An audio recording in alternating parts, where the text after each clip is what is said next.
Twitter account ng Pag-asa para sa ating mga kababayan na rin. Tama po, gumawa kami ng Twitter account para ma-disseminate ang hourly update.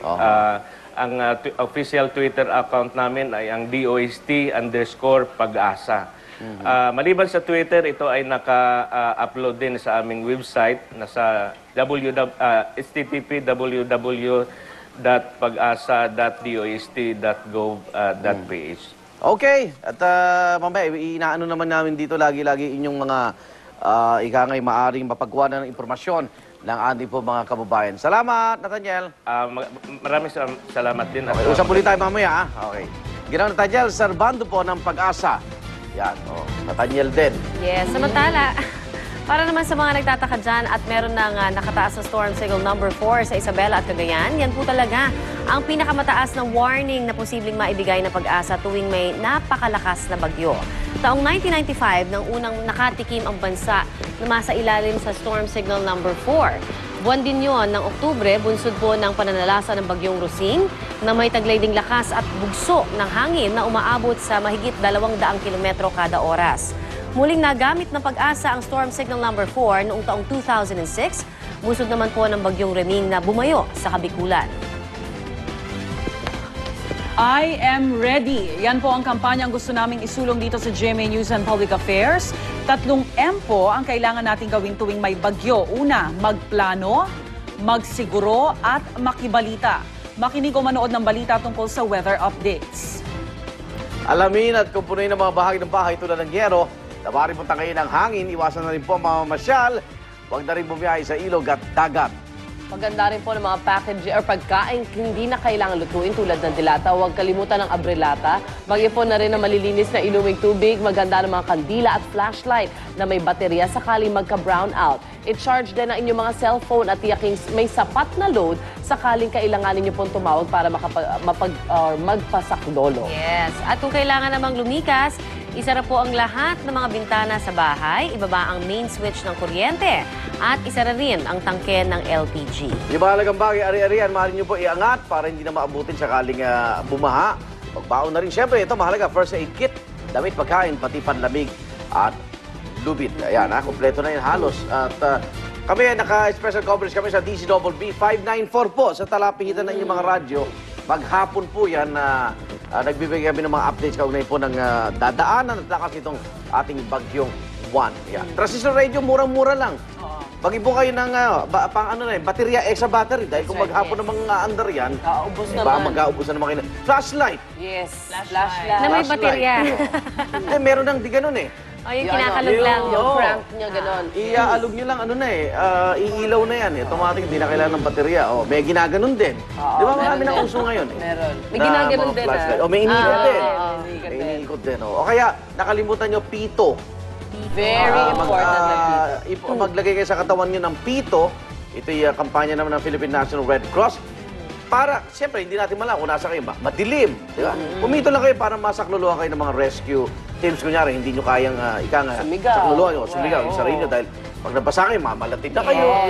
Mahalaga po ang may isang bagay na maaaring makapagbigay ng signs na may buhay pa dun sa lugar na kung nasan man kayo ng mga panahon ngayon. Siyempre, wag natin kalimutang magdasal lahat. Yan ang pinaka-tingin ko importante para lahat tayo, yung mindset natin maayos, direksyon natin maayos. Huwag nyo kalimutan sa bahay, mag-typhoon drill kayo. Tama. Hindi lang earthquake, no? Para alam ng mga bata alam kung saan nila, sila pupunta. Diba? Aakit agad para yung biglang ng baha. Muli, yun nga po yung sinasabi namin, magplano, magsiguro at makibalita. Tumutok po sa GMA News Super Radio DZBB at sa gmanews.tv para sa pinakasariwang impormasyon. Pwede rin kayo makibalita sa aming Twitter account. I-search lang ang GMA News o ang GMA News Online. Kung may nais naman kayong iparating sa amin na mahalaga nangyayari sa inyong lugar sa oras ng emergency, ipaalam niyo po sa amin yan sa pamamagitan ng text o MMS. I-type lang po ang scoop space, message space, ang inyong pangalan at address at ipadala sa 4627. Maaari rin kayo magpadala ng litrato o video. Mag-log on lang sa www.newscoop.tv. Handa po kami para inyong maging kaagapay ngayong may bagyo. Samantala, mahigpit din pong binabantayan ang Bagyong Juan ng National Disaster Risk Reduction and Management Council o NDRRMC. Ito po yung dating NDCC. Ang latest sa kanilang monitoring atin sa atin live ni Dano Tingkungko. Dano? Yes, good morning, Rhea. Patuloy pa rin ang paghahanda at pag-aantabay ng Disaster Risk Reduction and Management Council o NDRRMC sa inaasahang paglandfall ng Bagyong Juan ilang oras mula ngayon. Hindi pa rin natatagdagan ang bilang ng mga voluntaryong nag-evacuate sa Magdamag. Sa pinakahuling impormasyon ng NDRRMC, nasa halos 1,100 katao na ang kusang lumikas mula sa mga bayan ng Santo Niño, Rizal, Sam at Gonzaga, Cagayan. Pinakamarami pa rin ang naitalang nag-self-evacuate sa bayan ng Gonzaga na nasa 657. Hindi pa rin mabilang sa ngayon ang mga nag-evacuate sa mga bayan ng Diwilacan, Palanan at Dinapige sa Isabela na coastal area at isolated. Sa tansya ng NDRRMC sa kasalukuyang paggalaw ng Bagyong Juan, sa sandaling maglandfall ito ay naasahan itong tumawid sa mga lalawigan ng Mountain Province, Quirino, Benguet, Ifugao at lalabas sa Ilocos Sur. Pero tentative pa raw ito ayon sa pamunuan ng NDRRMC. Kaya habang hindi pa naglalandfall ang bagyo, paalala ng NDRRMC sa mga kababayan natin sa mga apektadong lugar, iba yung pag-iingat. Sa mga oras na ito ay patuloy pa rin ang pag-aantabay ng NDRRMC dito sa compound ng Office of Civil Defense sa mga magiging development ng Bagyong Juan bago ito maglandfall ilang oras mula ngayon. Mamayang alas 8 naman ng umaga ay inaasahang magsasagawa ng briefing ang NDRRMC hinggil sa mga development sa Bagyong Juan. Balik muna sa iyo, Rhea. Alright, maraming salamat, Dano Tingkungko. Masanay na tayo, NDRRMC. Wala na pala NDCC, NDRRMC. Pero pareho pa rin ang ginagawa nila. Oo, Ganun lang din. risk reduction na kasi para may Mas positive. positive. Oh. NDRRMC. Kasi Kaya kung National di ba Disaster. matandaan, sabihin nyo lang, MTRCB, masanay na dila nyo. Kasi mga NDRRMC. Ano ba yun? Okay, inuulit namin mga igan, ayon po sa NDRRMC. Ayan. At sa pag-asa, dumami po ang probinsyang isinailalim sa storm warning signal number 4 na bago na po yan. Ayon sa pinakabago nilang bulletin, ngayong alas 5 na madaling araw, tinasa ang signal number 4. Nasakop na po ang Cagayan at Isabela na dagdagay dyan ng Kalinga, Mountain Province at Ifugao. Dito walang klase na sa lahat ng level. Storm signal number 3 naman ang sa mga isla ng Batanes, Calayan at Babuyan, pati sa mga probinsya ng Apayao, Benguet, Quirino, Nueva Vizcaya at Northern Aurora. Wala ring klase sa lahat ng level. Storm signal number 2 naman, bantayan nyo Ilocos Norte, Ilocos Sur, Abra, La Union, Pangasinan, Tarlac, Nueva Ecija na labing bahagi ng Aurora at Polillo Island. Walang klase, elementary hanggang high school, college meron.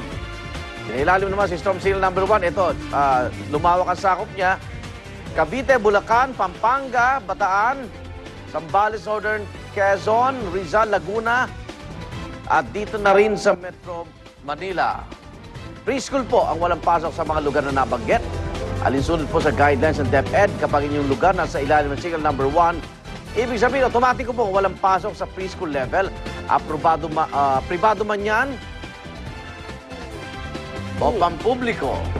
Kung storm signal number 2 naman, sa inyong lugar, hindi lang preschool, kundi pati sa elementary, high school, walang pasok. Kung storm signal number 3 at 4 ang inyong lugar, automatic. Walang klase sa lahat ng antas ng paaralan.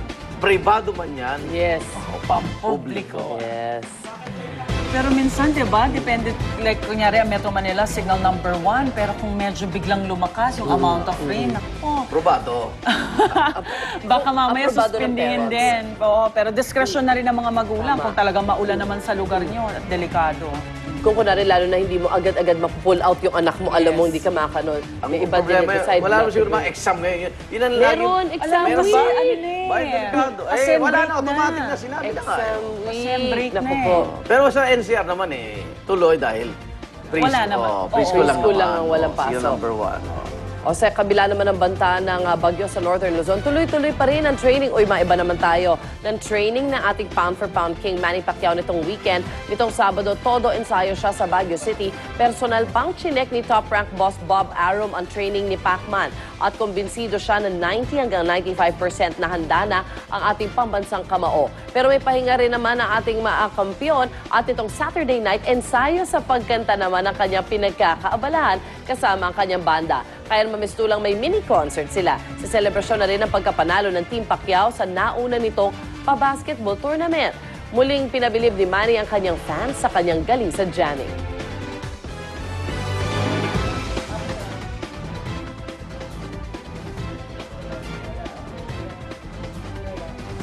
Panalo pala sa basketball kasi hindi binabantayan And then, magaling naman daw talaga. Alright, matapos po ang matagumpay na pag-rescue sa mga natrap na minero sa gumuhong minahan sa Chile, isang coal mine naman sa China ang niyanig ng pagsabog at gumuho. 26 na minero ang nasawi at 11 naman